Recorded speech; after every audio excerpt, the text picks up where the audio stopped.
ketogenic diet therapy, where we are, sort of the history, but also the present. And then we'll kind of talk about maybe a little science fiction, kind of where the future may be going in our field. It's really an incredible time for those of us in our ketogenic diet community. These are my disclosures, some related to ketogenic diet work, some not related. Angus is a sort of world-renowned expert on non-pharmacologic therapies. It's an interest of mine as well. We're going to talk about one of those, okay? Obviously have lots of medications that we can use for epilepsy, and they do work, and we have new ones coming out all the time in different formulations for children, some real good ones that are sort of emerging onto the scene, even gene therapy.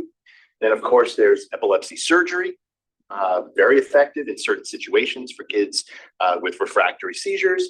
And then neuromodulation. VNS is just one of the many therapies now, including deep brain stimulation, responsive neurostimulation we're using for epilepsy. We also have diet therapy. And so when we talk to families in clinic, we certainly mention all four of them as an option. Maybe not at the first visit, but definitely at the second or third visit. Even in those who are controlled, we say there's other options should we need to go to those. And so what we'll talk about today is that fourth one. We call now ketogenic diet therapy because there's multiple different diets that you'll hear about.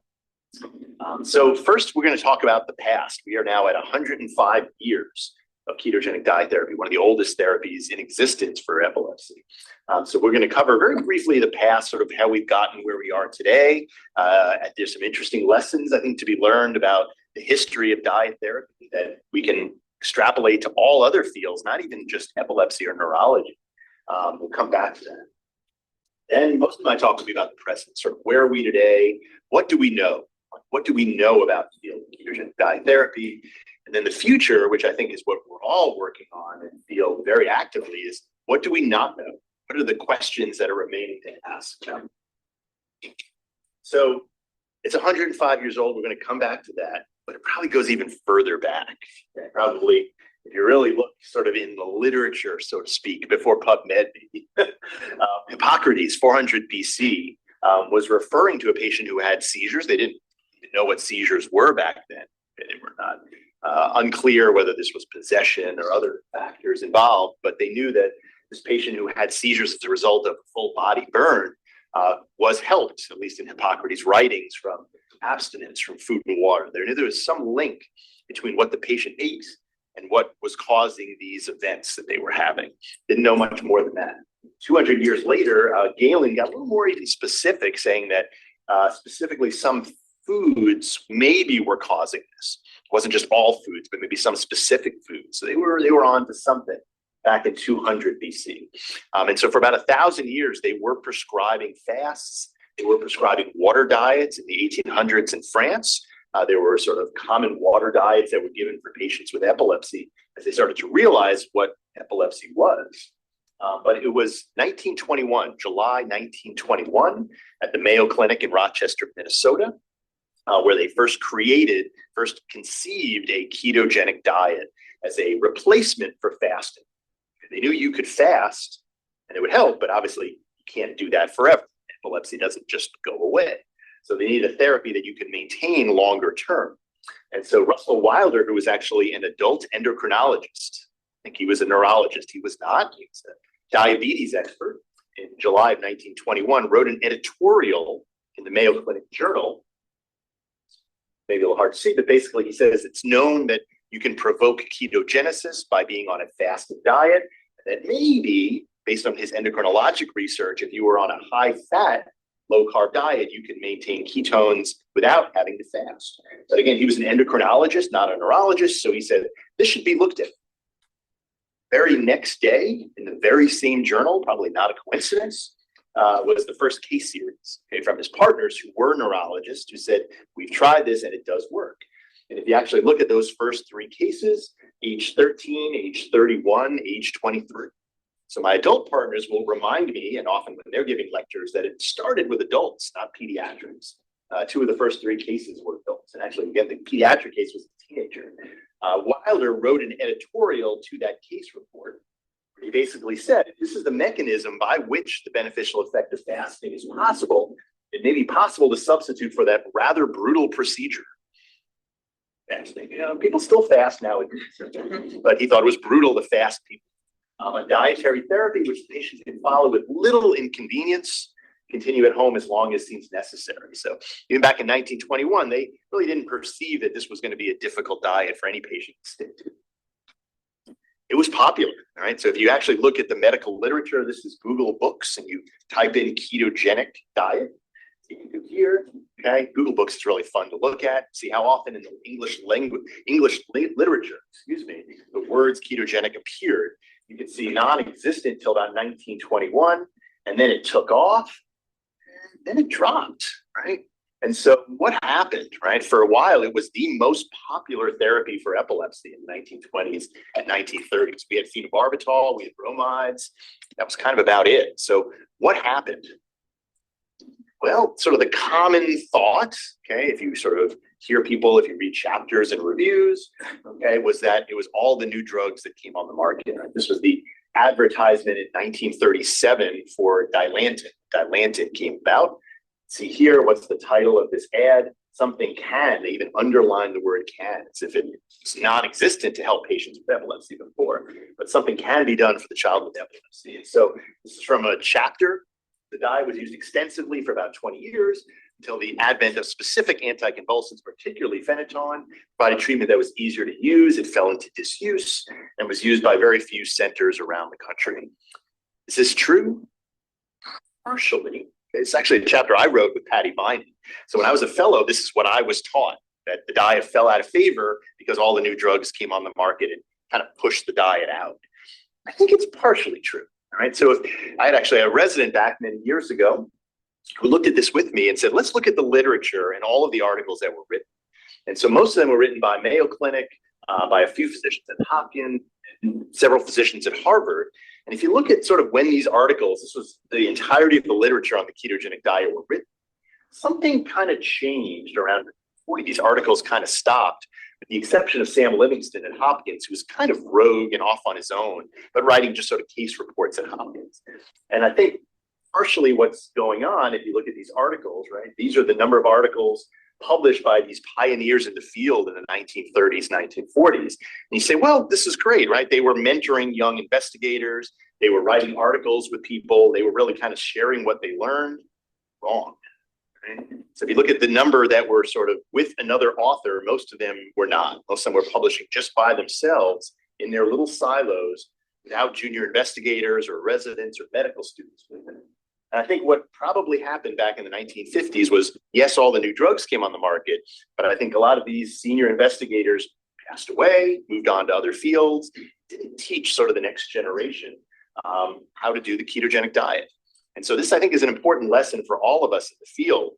Adrian's here, and she's with me in a new society I'll tell you about, where I think one of our biggest sort of missions is to train the next generation so that this doesn't happen again. And I think this is true for all of the things we do, epilepsy surgery, neuromodulation. If we're not training new people, it's just going to die out. And it took a new family foundation in 1994 to really reinvigorate the ketogenic diet. It was being used by several centers around the world, around the country for sure. And in 1994, a young boy named Charlie Abrahams came to Hopkins. He was about 20 months old, had intractable seizures, failed multiple medications, had actually failed epilepsy surgery, and came to Hopkins and was treated. And within about 2 weeks, his seizure stopped. And his father created the Charlie Foundation, which is still very active today, really to get the word out about the ketogenic diet. They funded movies, they funded research, and led to this very important study in 1998. This was, I think, a big turning point in the field of the ketogenic diet for maybe the reasons I was telling you about before. So this is the multi-center study, 7 centers, 51 patients, and they reported here at 6 months, about 50%, 53% responder rate, which is still what we see today and what was seen back in 1921. But what was different about this paper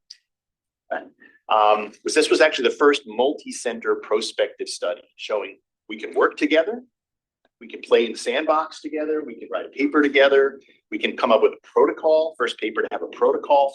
And so this was probably the beginning of the modern era of the ketogenic diet, not just one center, one doctor saying, yep, it works at my institution.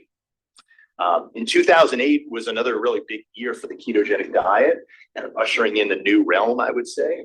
We had our first conference, and Ron, you were right, Ron, right? Yeah. So it was actually at the Ritz-Carlton Phoenix. I thought it was Scottsdale, but Rhonda was correct. No, it was Ritz-Carlton Phoenix. Don't say that, Eric.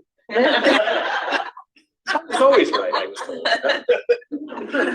So yeah, we were very close to here was our first ketogenic diet conference held in April of 2008. That very same year, we had the very first 2 randomized controlled trials. For many years, people would say, this is great. We have prospective studies. Now we have prospective multi-center studies. But where's the randomized controlled trial evidence? Works. 2008 kind of helped end that argument against it. Study from our group, John Freeman, my mentor, helped do that study. And then from Helen Cross and her team in London, both published in 2008. And then we had our very first international guidelines in terms of how best to use the diet for those centers that wanted to use it. Not really getting into the efficacy, but really more the nitty gritty of like, how do we do it on a day-to-day basis? And so this was 2008. Where are we today? Right? So the diet has really come a long way. How are we doing the diet today? It is pretty popular, okay? Obviously my evidence might lecture to you guys, but certainly all over the world, there are centers now offering ketogenic diet services. Hopefully by the time I retire, this map will be all colored in black. The black countries here are those that offer ketogenic diet services, some that have multiple centers within each country.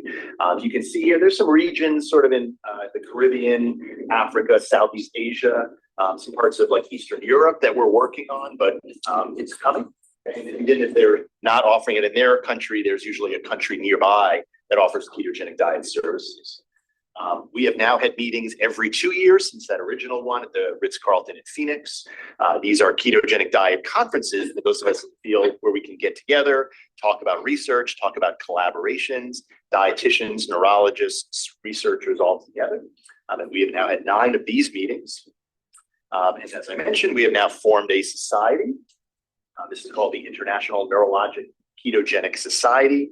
This was actually a photograph taken at a conference we had in Korea. And there I am. There is Adrian, who couldn't make it, so she was there by Zoom. What is that? I think it was you and Emma couldn't make the meeting. Yeah. Yeah. And so this is a new society really to kind of advance the science of the ketogenic diet, not to replace the Charlie Foundation or Matthew's Friends or any of the parent support groups, but really to kind of take the science to the next level, also to help with mentorship of the next generation. So what do we know? Okay, in 2026, what do we know about the diet?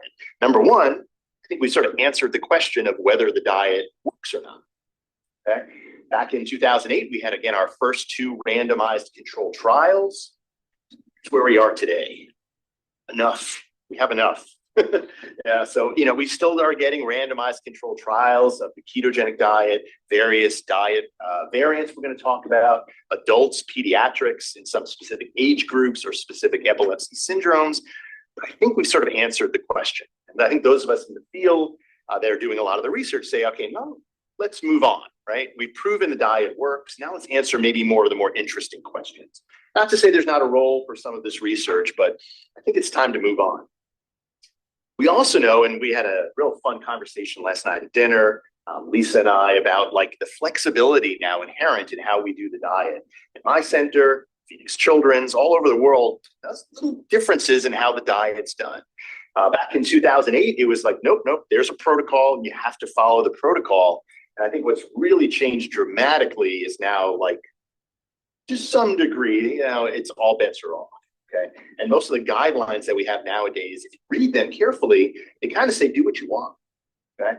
And it really kind of stemmed back from a landmark study in 2005 from the Children's Hospital of Philadelphia.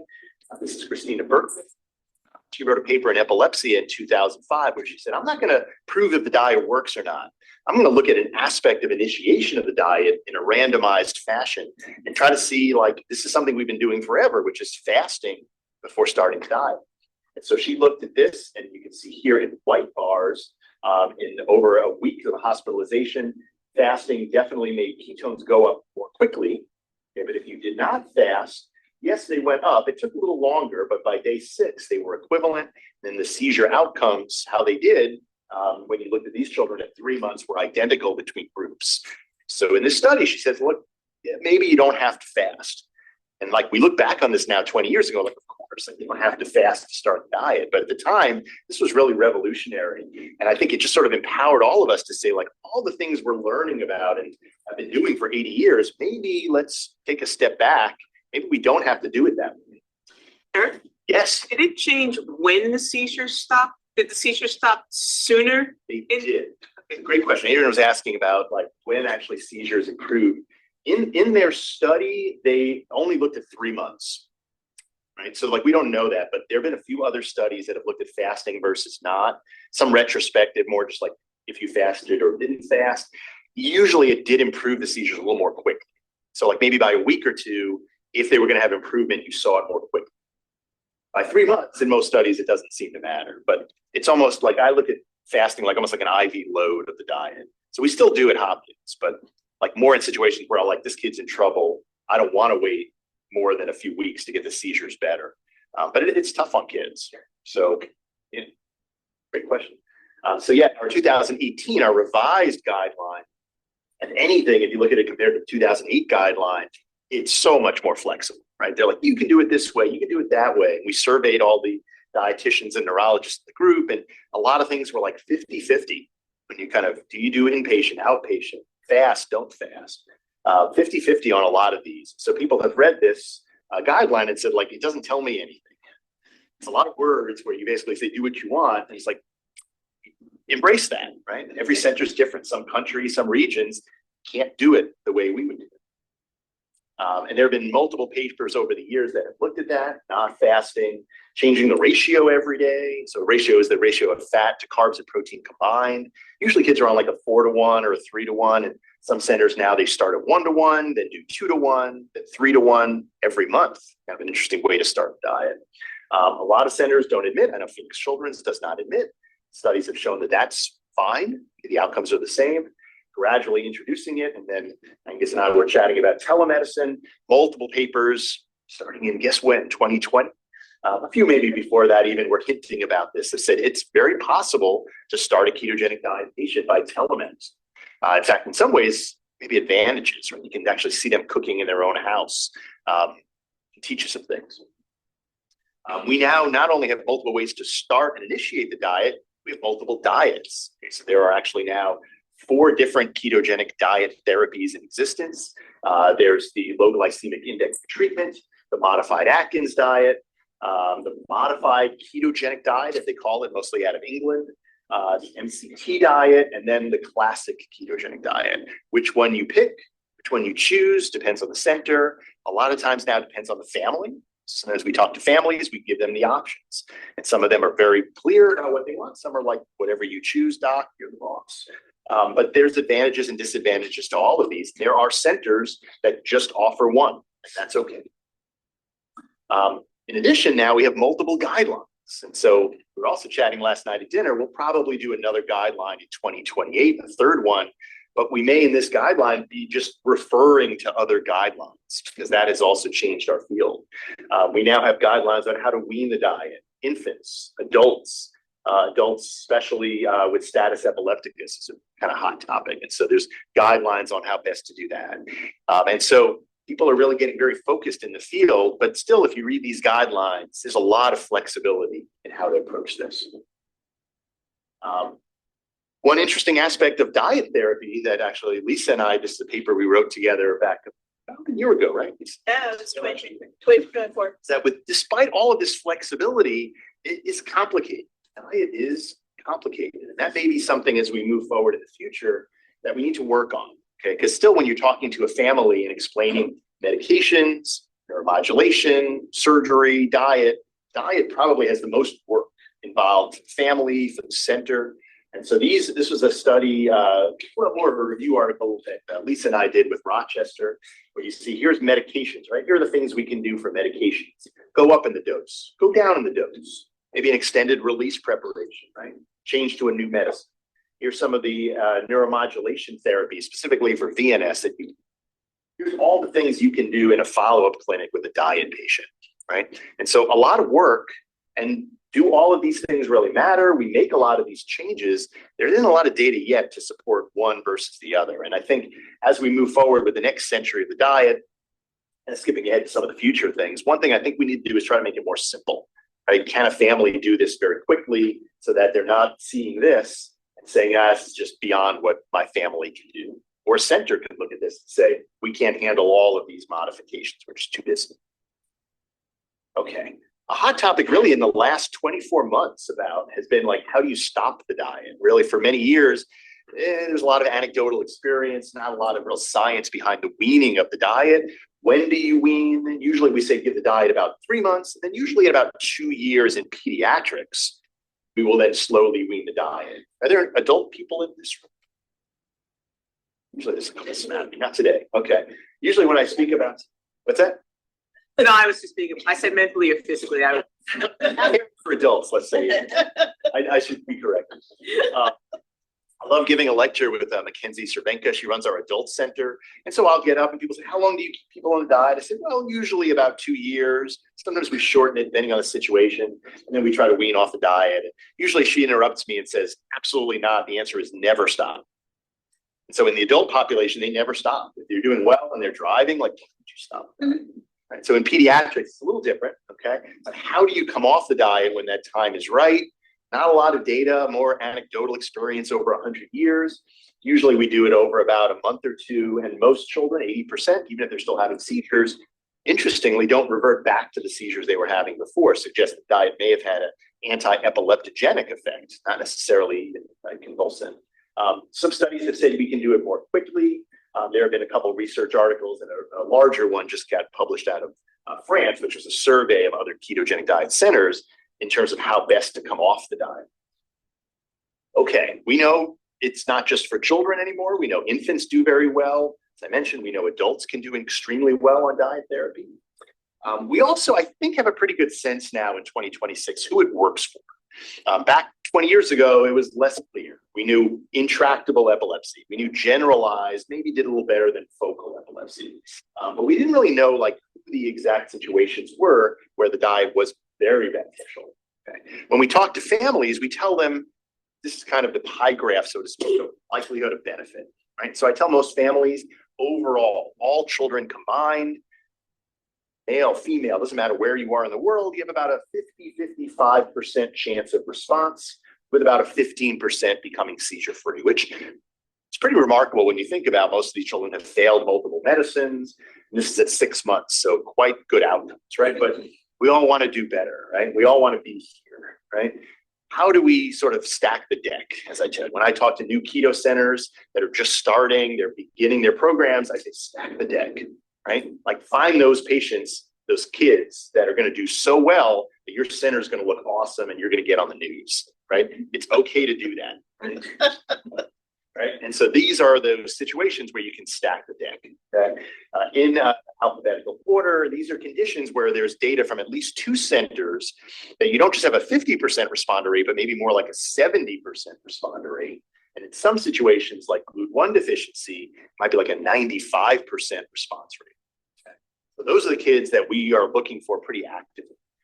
Does that mean you can't try for something that's not on this list? Absolutely not, right? So we have probably, if anything, more situations nowadays that aren't on this list where a neurologist may refer to me and say, you think the diet might help? And we say, sure, let's give it a try. There's no contraindication, but maybe not an indication. But these are the situations where we certainly know the diet is very effective. Rhonda and some of her publications have looked at superrefractory status epilepticus, a very hot topic. Children in the ICU who come in who are having seizures, they're not responding to the usual suspects, phenobarbital, ketamine even, or tried propofol. We will then implement the ketogenic diet in the ICU and find very good response rates.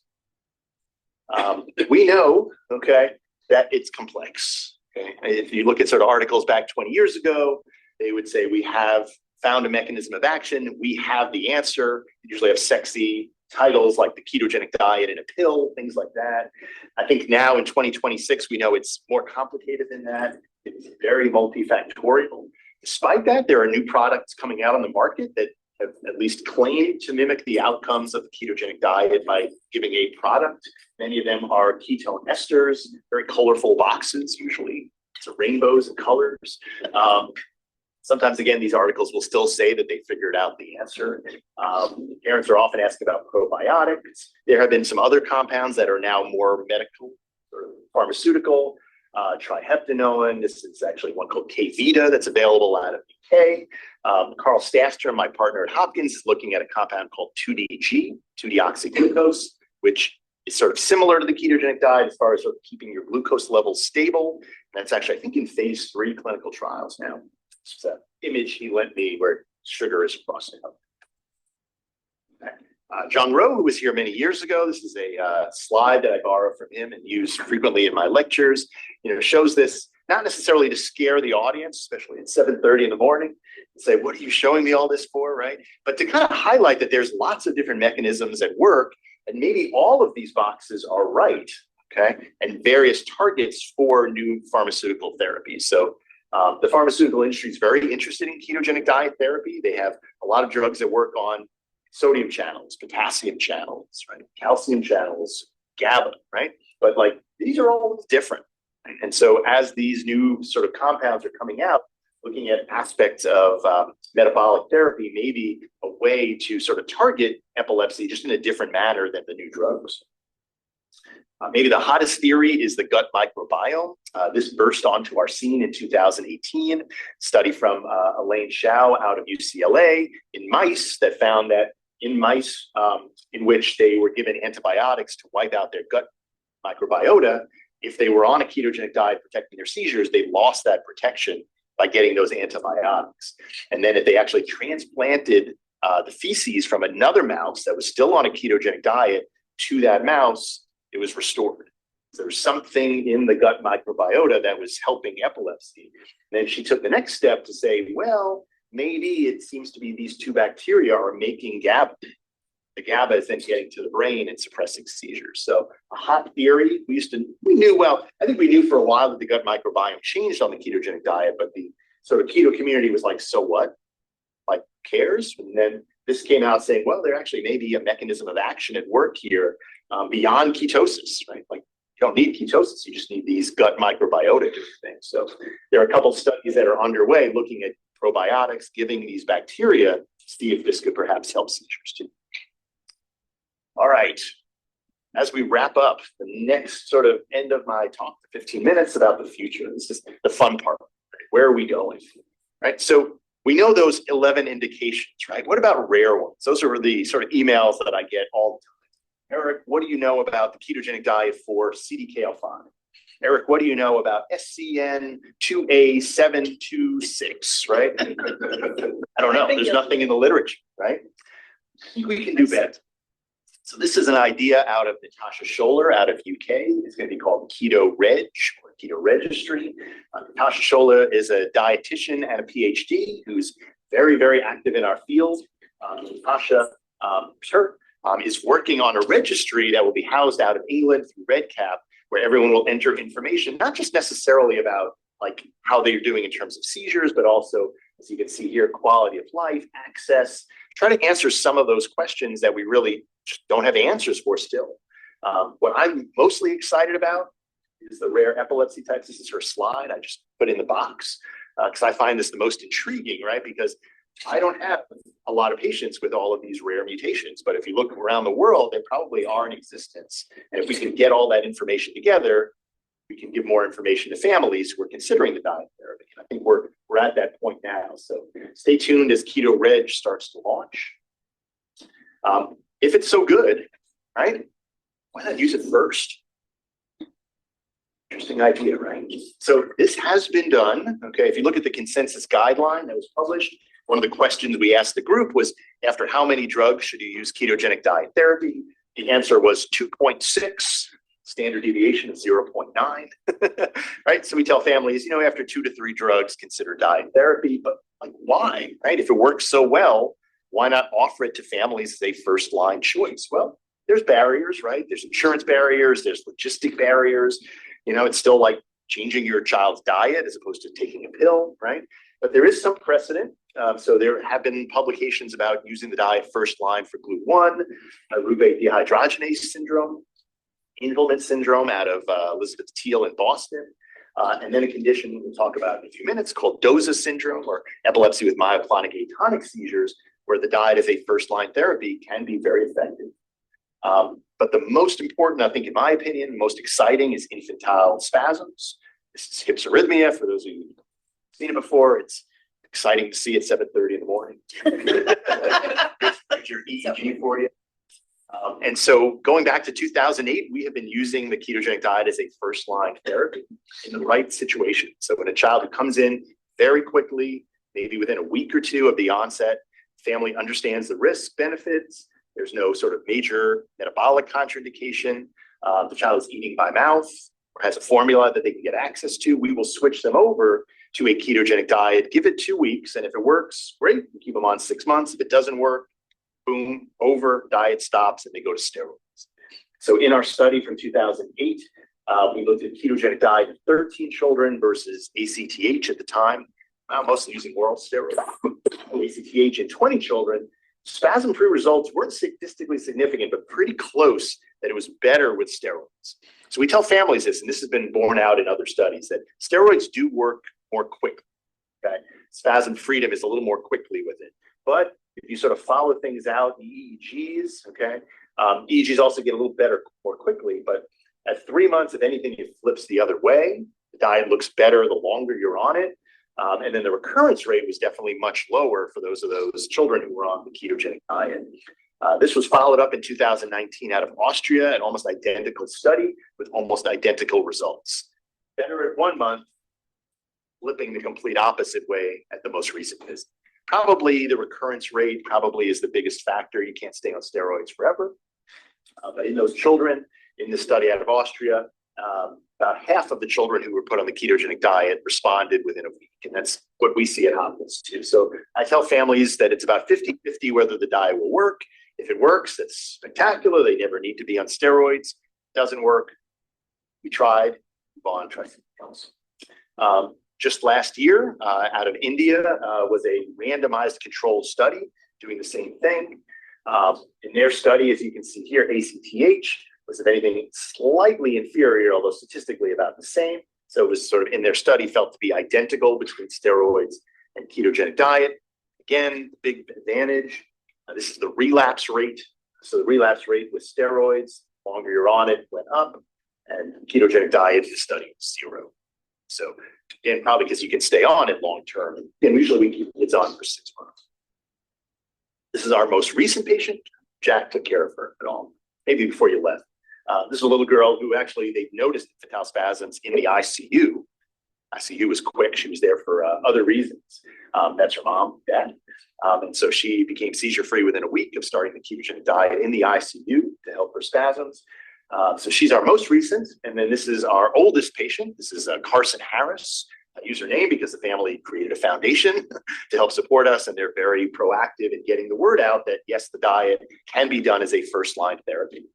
Carson is now at Colgate for undergrad and wants to be an OBGYN, not a neurologist. So other than that, she's perfect.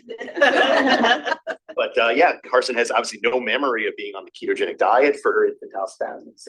She's never on a seizure medications. Kind of a great story. We have a study underway at Hopkins that's kind of an interesting proof of principle study looking at absence epilepsy. Why the hell would you look at absence epilepsy, right? It works. Drugs work. They work really, really well for it. So, but there are families who don't want medicines. There are families who say, I don't want my child on a medicine. They say, is there something more natural, something else we can do? So this is a study that's been going on for about 5 years. We're nearly completed. Looking at children with new onset absence epilepsy, and the families in the office get the choice of ethosuximide or modified Atkins diet. Okay, the family chooses. It's not randomized. The family gets to choose, and then at 1 month they can flip to the other therapy if they're not happy with the current therapy. It's a 3-month trial. So part 1 of the study is, does it work? Does the diet work for new onset absence epilepsy? Number 2 is, if a family says, hey, I want to do the diet, can I teach it to them in 20 minutes? Right? Because if I can't do it quick, it's not going to work, right? Ethosuximide, 20 seconds, right? Click, right? The third is, what would a family choose? Right? When given a choice, I'm persuasive, I think. I'm trying to get, but sometimes it's my partner, sometimes it's residents in clinic.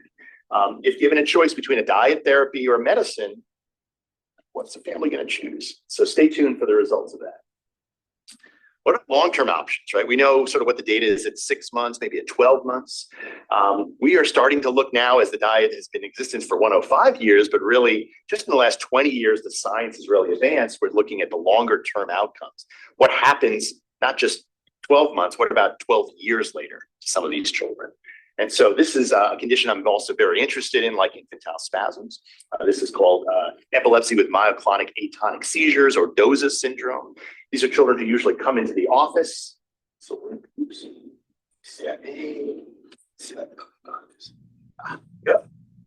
So kids with sudden onset of drop seizures, usually previously completely normal. So they often get misdiagnosed as Lennox-Gastaut syndrome, but they've never had infantile spasms or any other problems. They're usually age 3 or 4, and they present with these drop seizures, and then the diagnosis is made. It's a sort of a high interest in the epilepsy community. I'm looking for ways to treat this, and their EEG is mostly normal except for these bursts of spike wave activity. If you read 1970, Herman Doza's first report of this, he said, what happens to these children? The course of the disease is generally unfavorable. In most cases, dementia develops. You guys ever take care of kids with Doza? As we've seen a few? Nonsense, right? So these are my Doza kids. They're not demented, okay? Most of them are normal. Most of them are in college. She's actually a nurse at Hopkins, which is pretty cool. These kids are fine, right? And so actually we're looking at these children, not just necessarily even as ketogenic diet the factor, although that seems to be the best therapy for this epilepsy, but also just saying, hey, look, to these families, that despite what you're reading on the internet, these kids turn out totally fine. What about the side effects? Right? We talked a lot about the good. There is some negative to the ketogenic diet, right? Kidney stones, cholesterol changes, hunger, weight loss certainly can all occur on the ketogenic diet. There are certainly also some rare side effects that can happen too, to vitamin and mineral nutrition deficiencies. In our guidelines, table number 5 was about supplements that children should go on for ketogenic diet therapy. But you can see here, there's only 2 that are universal, right? So multivitamin and calcium, whereas there's a laundry list of all kinds of optional extra supplements. And every center is a little different in terms of how they supplement these things. But I think where the field is heading is saying, if we can find that some of these are better than others, some of these are more effective than others, start these right from the beginning. Don't wait until there's a problem to give these supplements. Maybe we can prevent the side effects before they even happen. It's pretty rare that a side effect leads us to stop the diet, but when it happens, it's a bummer, right? Because you want to try it, you want it to work, but you're getting pushback from the ICU, from the families, like there's too many problems. And so I think this is where the field is heading in terms of like, what are the best supplements we should give, which are helpful, which are maybe unnecessary. Right? You don't want to give therapies, give more medicines to kids that don't need it. Citric A is one that we're really kind of proud of at Hopkins. It does seem to prevent the kidney stones. They do happen, but very, very rare nowadays. Okay, we talked about first line use, right? Trying it maybe as a first drug for epilepsy. What about even getting more science fiction and doing it before epilepsy even begins? So there is precedent for that as well. This is a young girl with GLUT1 deficiency that is actually, I would almost say, a celebrity in the GLUT1 community. This is her mother who has GLUT1 deficiency. GLUT1 deficiency is autosomal dominant, right? So there's a high likelihood that if you have GLUT1 deficiency and you have a child, that child is also going to have GLUT1 deficiency. This is her mom and dad. And so she became pregnant. Was on the ketogenic diet for her GLUT1 and her epilepsy. So there's a high suspicion that her child was going to have GLUT1 deficiency. So as soon as that child was born, they sent off the test and immediately put the child on the ketogenic diet just in case, right? Within a few days, the test came back positive, said, yes, this baby has GLUT1 deficiency. And so she went on the ketogenic diet. You can see some salad there. Okay, it was her meal. This is her today. Actually back in August, 100% normal. She has no neurologic deficits, has never had a seizure. She's at these meetings and you can't tell that she has anything wrong with her. And so this was written up in a case report out of Indiana. That's where they live. As sort of a sort of message about maybe we should be doing newborn screening, right? If there's a way, we have a therapy that can maybe completely change this disease, let's go ahead and do that. In their discussion, they said it helps validate the concept that early treatment of the pre-symptomatic infant is with a normal neurologic development. Heather Olson at Boston Children's is sort of taking this in a similar manner, looking at children with basically any form of genetic epilepsy. Doesn't matter what kind, as long as they have genetic epilepsy, but they have never had infantile spasms. And she's taking these infants, putting them on the ketogenic diet to prevent infantile spasms. That's the first outcome. How many develop spasms? How many don't develop spasms? And so they're giving them, keto formula.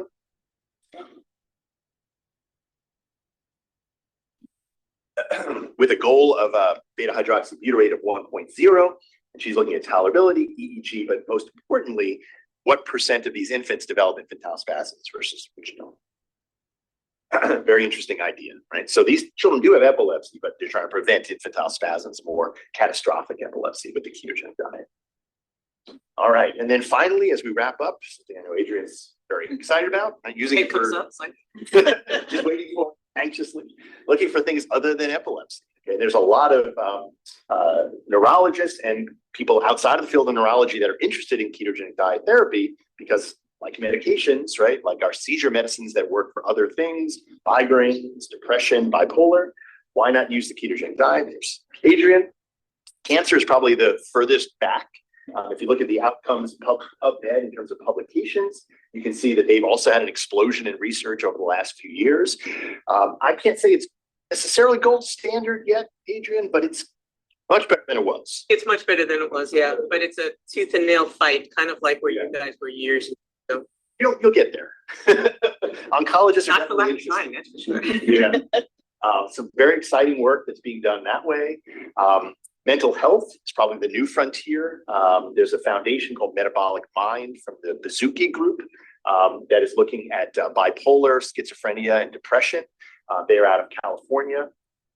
That's Jan and Rob Bazuki, who are the foundation supporters, really trying to get the word out for their own child who suffered from bipolar disorder, went on a ketogenic diet and did extremely well. Metabolic Mind is their website, but also there's research about migraines, Alzheimer's disease, autism, and sort of a very extensive list. Which of these will the diet be helpful for? We're learning. For some, it may not be very helpful, and that's okay, right? That's research. For some of them, it may be incredibly helpful. And I think as we're learning about which of these the diet is working for, I think we're also learning about the mechanisms of action. Because maybe for cancer, may be very different than epilepsy. And epilepsy in and of itself, there's so many different forms of it. And maybe for migraines, we don't need to be in ketosis. Maybe it's something to do with your glucose levels. Hopefully you found this interesting. There's a lot of good information on the internet. Charlie Foundation and Matthew's Friends are the two parent support groups. They're incredible. Most of our families go to those groups to get recipes, information, a lot of good articles, research. The Epilepsy Foundation also actually has a lot about all of the options. So when I have a family that is sort of new to me and they're kind of deciding between like diet, DNS, RNS, surgery, I'll encourage them to go to the Epilepsy Foundation and just sort of look at all of the options. I think they're pretty fair and unbiased. Then our International Neurological Ketogenic Society, or INCS. Adrian is in charge of the website. I run the education committee, neuroketo.org. Yes. Very good website as well. A lot of information about our meetings, mentorship, and research. With that, just to thank my team, adult and pediatric team. This was, I think, at the San Diego meeting. We always take pictures in warm climates. Usually not from Baltimore. It really is a team, and you guys have an amazing team here at Phoenix Children that I'm happy to be here with Chapman. And thank you for your attention.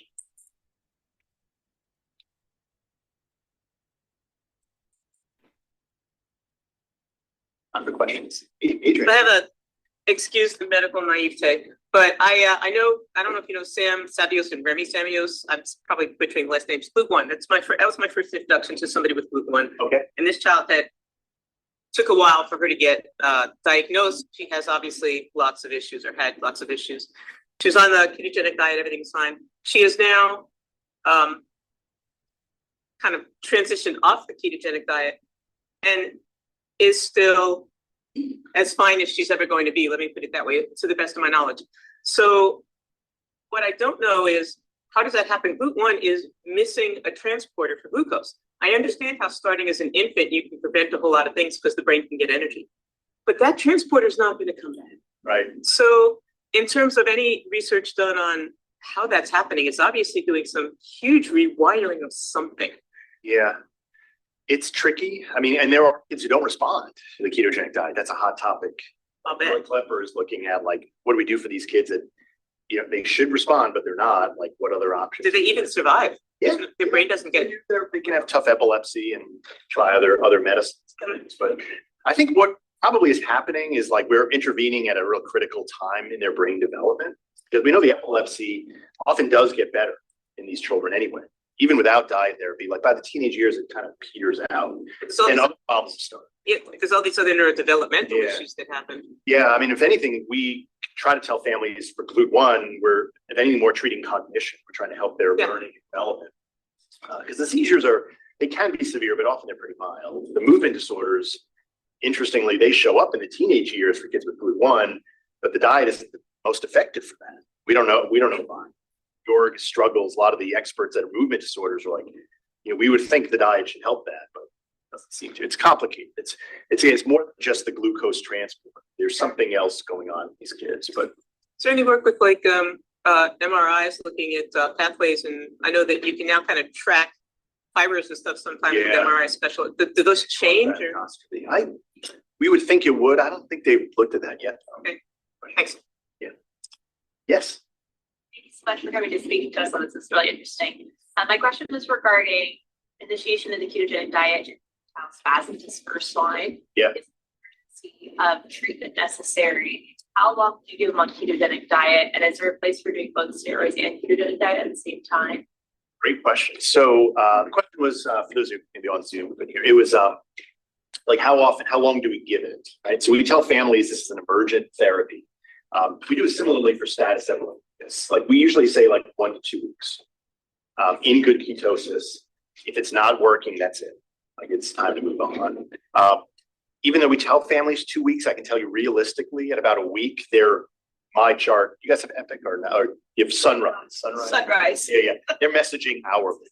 After about a week, they're like, "What? This isn't helping." I'm like, "Okay, we try to go 2 weeks. Realistically, it's probably about a week.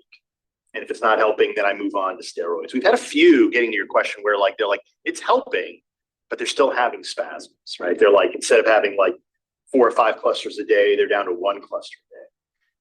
My traditional thought is that's not good enough. Like it needs to stop, right? But I've had some that they said, well, what about adding steroids to it? Anecdotally, we usually try not to, because steroids can sort of lower your ketone levels. Although again, we don't know that ketones are why it matters. There have been a few studies that say you can do the combination together successfully. So I've had a few where I've thought about it. I haven't pulled the trigger yet. Usually I'll do like vigabatrin. That seems to be like okay with ketogenic diet therapy. But those are usually I'll just stop the diet at that point. Because I'm like, if it's not getting me 100, at least for that situation. In status epilepticus, it's kind of the same thing because it has side effects, right? So if a child's in the ICU and they're seizing and they're having all kinds of issues, if the diet's not working, just move on, try something else. But so you should have a week, kind of weeks. Yeah. Add to that because I'm curious with adding on steroids to the ketogenic diet, if that would help to kind of mitigate some of the side effects seen with the steroids, like the excessive weight gain or. It's interesting. Yeah. I guess it's I mean that side effect, sure, steroids might block it, right? Because you're going to gain weight from it. It probably might make reflux a little worse. Puts you maybe like at a little risk for like metabolic syndrome by being on both together. You can do it. I mean, again, there's papers that say you can do it together. Doug Nordley out of Chicago has had a couple papers about the combination that, you know, usually it's in a situation where they're trying to wean steroids and they add the diet to try to help them. It's not meant to be like a long-term combination. But yeah, combination therapy is another sort of fun topic too. Like what works well with the diet. Right? There's some drugs that seem to work pretty well with it. Stuff that maybe like valproate could be a little negative with it. It's controversial, but we usually kind of steer away from steroids, but maybe we don't need to. Yeah. So at Hopkins, I know you do initiation inpatient. Yep. And so for impulse spasm diagnosis, I think it's an easier approach as opposed to the way outpatient. Yep. It would just look a little different, how to do that as a first line therapy when you're wanting to get like to. Yeah, it's a good point you bring up, Joanna. So like, yeah, so we still admit children mostly, not always, but mostly for the ketogenic diet. So when I'm meeting a family, usually in the ER, unfortunately, like who has nuance and infantile spasms, and I say, here's your choices, right? There's ketogenic diet, steroids, vigabatrin. Ketogenic diet, usually it's a 1 or 2 day admission. Right? I mean, if I'm admitting them anyway to like work them up, that's different, right? But if I'm like, I know why they have spasms, they could go home. Like steroids, they can go home. Right? Oral prednisolone, vigabatrin, like they can go home. I'm going to order it, right? So like that does play a role. There's the biggest drawback. Is breastfeeding. You can do it. There's actually it's actually a guideline about how to breastfeed well. Sure. But I think for nuanced spasms, it would make me a little nervous that I may not be giving them exactly what I want. And I only have a week, right? So I haven't done it. Usually I tell them breastfeeding has to stop, or at least I'll tell the moms to like pump just in case it doesn't work. Right? Then they can go back to the breastfeeding. And some of these kids have aspiration issues. I think that kind of always, you have to have the NG tube or the G tube before we start you on the ketogenic diet for sure. I mean, I mentioned the indications, Rhonda, that was great. There are contraindications. One of them is like inability to get nutrition, right? Like if I can't give them the diet, I can't give them the diet. Right? So that's probably the most common reason I say no to a neurologist. They're like, yeah, we're in the process of evaluating for a G2. Yeah. Like, maybe let's do that first. Yeah. Then let's talk about the diet. Or they're like, yeah, we're dropper feeding the child over 2 hours. Like that's not a great situation. But even then, sometimes we'll do it if we're really desperate. But you got to make sure they can get what we want. There's financial barriers too. Like, can they afford the formula? Yes. I think that's our biggest drawback for speaking specifically to infantile spasms, because the referral process is, yes, Dr. Fox might send me in. Yep. Yeah, hey, this kid just got diagnosed with IS. How soon can you get him in? I might get him in that same week, but to get their formula, to make two-line assessment, make sure they're safe to eat. If they're having that many clusters of spasms, most of the time they're not eating enough, right? And potentially, sometimes they're eating great. Sometimes the moms are reporting, they're getting 24 ounces or more a day. But more often than not, as those spasms, if they're not clipped right at the beginning, those spasms get worse and worse. Then they get admitted. And the parents, if they're not, my experience has been some are ready and prepped and ready to start. And they're like, yeah, we're ready to pull the trigger. Others come to us and they're like, well, I don't know yet. Let me go talk to my doctor. And by the time they come back around, spasms have now worsened. They needed to get adequate nutrition. And so then we're stuck between a rock and a hard place because we don't cross over inpatient. And so that's the track. I think that's it's not for everybody. That's for sure. I mean, we give them an hour. I give them an hour to sign. Like I love that. I love that. Maybe that's what we need to tell them, because we do get sometimes. The residents are like, what are we doing? What are we doing? But the biggest, you bring up a good fact with any first line use, right, or emergency use. I know you guys have a lot of publications on status here. Yes. Like this week is not going to work. Right. Like it's like I need this done by noon. Right. Like this kid can't wait. Right. And there are centers where the dietitian can't do that. They're not inpatient, they're outpatient. Right. I usually get my dietitian a Starbucks card. Free time, right? Like she's dropping everything to help this kid, like right now. I mean, sometimes she's on vacation. I'm like, all right, let me see if I can get another diet. I mean, that's a problem, right? Like steroids I can start in a minute. Right. These are barriers I think in our ketogenic diet world we have to, if we wanted to expand, we have to figure out a way to do it more easily. Angus, great talk. Really appreciate your perspective and vast experience with this and your international outreach, which leads to my comment about access to care. So we're talking kind of about prescribing the ketogenic diet here in the United States, where we're going to prescribe a ready-made formula that's expensive, requires pre-authorization and all that sort of stuff. But the advantage of the ketogenic diet therapy globally is that everybody has the ketogenic diet in their home. or in their village. So for emerging economies, where, you know, phenobarb is the #1 drug used in Guyana because it costs pennies a day. But the ketogenic diet is free, really. Yes. With, you know, guidance and education and training about food selections, is that they can go to the market and buy the ketogenic diet, which really could be a huge factor in emerging countries for first line care for epilepsy, to actually do something that's safe there.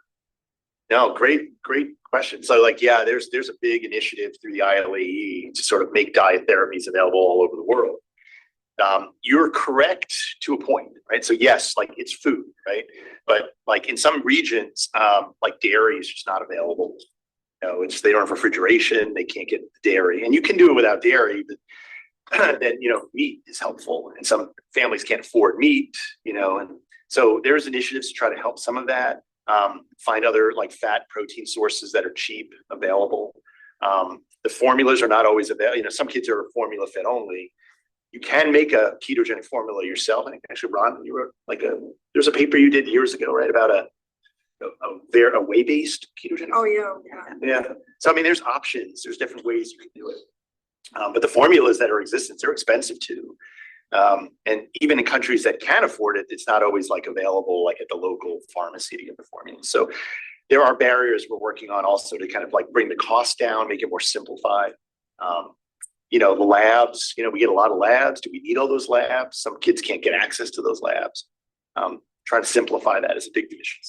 And it makes sense, right? It's certainly is a challenge because carbohydrate-based food is the basis of most, right? You know, culture. And there's cultural and religious issues, right? Pasta and tortillas, right? Ketogenic has an amazing talk where he has like 3 little things, and he tells people how he teaches these people in India that are virtually illiterate how to do a ketogenic diet with 3 little measuring things. Yeah. Thank you so much for a wonderful talk. Recently, we've had like an explosion of the use of AI for ketogenic diet. How do you feel that's going to be helping the dietitians, helping us, and or also expand it internationally? There are some groups you know, just like every group in the world, you know, that's looking at like how AI can help their field. Even though, as I mentioned, Keto Registry is launching, there's some work that says like that's nothing compared to like what like Epic Cosmos. You guys know about Epic Cosmos? It's basically like Epic is the sort of probably most common like definitely nationwide like medical health record system.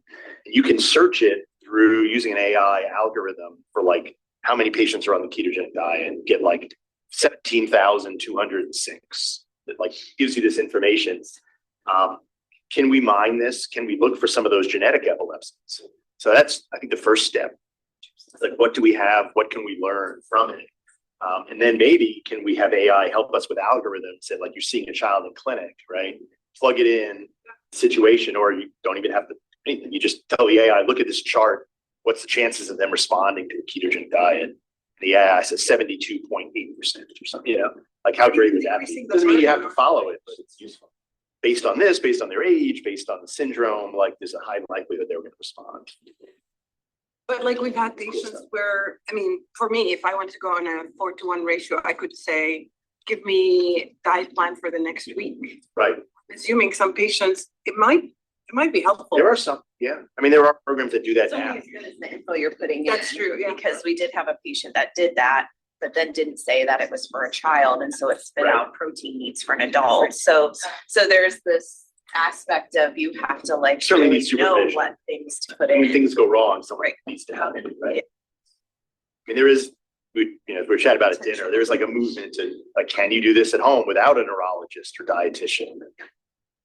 I think there are situations where you probably could, but like, but the majority, I think they still need guidance on like medicines and what to do with labs. What happens if you are losing weight? Like, how do you handle this stuff? Yeah, AI, it's pretty neat what it can do. Certainly for our field, I think it's coming. I also wanted to ask about your childhood absence epilepsy study. Are you admitting those patients, or these are outpatients? Yep. So what often happens is like a resident will text me from clinic. You're like, I got somebody. right? I mean, I have to kind of drop what I'm doing or have like one of my co-investigators run over, send the family, explain both options. And then if they want to do the diet, usually I have them come back like later that day. That's another talk about emergence. It's almost like they have to be able to start it, right? So like I'll sort of see them later in the day or my dietitian will to get them started. But the idea is to be able to do it pretty quickly. Yeah. And so it's all outpatient though. Yeah. I mean, these are usually, kids who are in clinic and like you have Epsons, right? And like, here's your choices. And I tell them 99.999% of the world would offer you ethosuximide. That's it, right? If you have convulsions, valve-related. But I'm like, here at Hopkins, a little study, like you change your food, right? And it's great. You may never need a medicine. And see what the families choose. I won't spoil it. Stay tuned. They're not always as enthusiastic as you think. Medicines are easy. Yeah. So how many kids do you have in the program right now? There's probably about 100 children on various diet therapies at Hopkins. Do you have any specific target for the beta hydroxybutyrate concentration? Yeah, I know you're doing biosensor work, Eric, which is very interesting. Yeah, so when we check blood, I usually try to get it between 3 and 4 millimoles, but I mean, there are children who do great at 2. We have some children who it comes up really high, like 6 or 7, but they're doing fine. I don't worry about it too much. And then in urine, moderate to large, in the urine strips. Most of our kids just do urine strips. Simple, not invasive. Once they're stable. On a single sample taken or you usually a single sample like different times of the day. Oh, okay. So I tell families like the first month or two, like do some morning, do some later, because ketones can fluctuate during the day.